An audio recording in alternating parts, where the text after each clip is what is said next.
A time to build. When our enemies heard that we were aware of their plot and that God had frustrated it, we all returned to the wall, each to his own work. Nehemiah 4:15. Do you feel burnout in your work for God? Are you tired? Do the religious requirements that compel you seem to far outweigh the resources that you possess? Does the resistance you experience dishearten you, maybe even scare you a bit? Do you wonder if you're making a difference? If it's worth the fatigue, the danger, and the toil it all brings on your emotional and physical well-being? In Nehemiah's day, the threats to those rebuilding the wall around Jerusalem were real and seemed to bring a short pause to their work.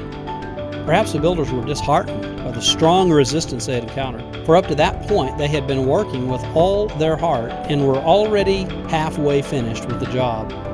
Nehemiah exhorted them to remember the Lord, and God moved on their behalf, disheartening their enemies and strengthening them to return to their divine assignment.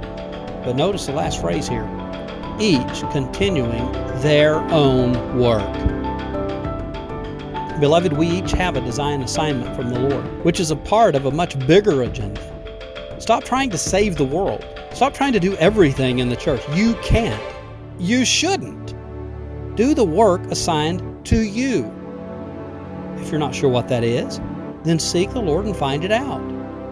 You might not be called to preach to the masses, but maybe God is asking you to teach or mentor one or two young believers. You might not be asked to lead the next great awakening, but maybe you can show the glory of God by joyfully serving in a local food pantry. Maybe you feel you have no ministry because no one listens to what God is teaching you. But those at work listen, or maybe they observe your life, how you treat others, how you honor your employer, and how you live with integrity.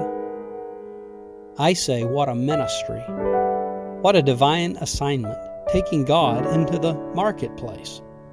Maybe you don't feel you evangelize enough, but you pray fervently with all kinds of prayers and requests. Where would the world be without the agonizing prayers of the praying grandmas? We each have a design assignment. It won't be easy, and it will have resistance, but the burden will be bearable if we do our assignment and not someone else's. Paul says, tell Archippus, see to it that you complete the work you have received in the Lord. Colossians 4:14. If you have been tired, burned out, or disheartened, maybe it's time to put down some things and pick up some others, doing what God has put in your heart to do.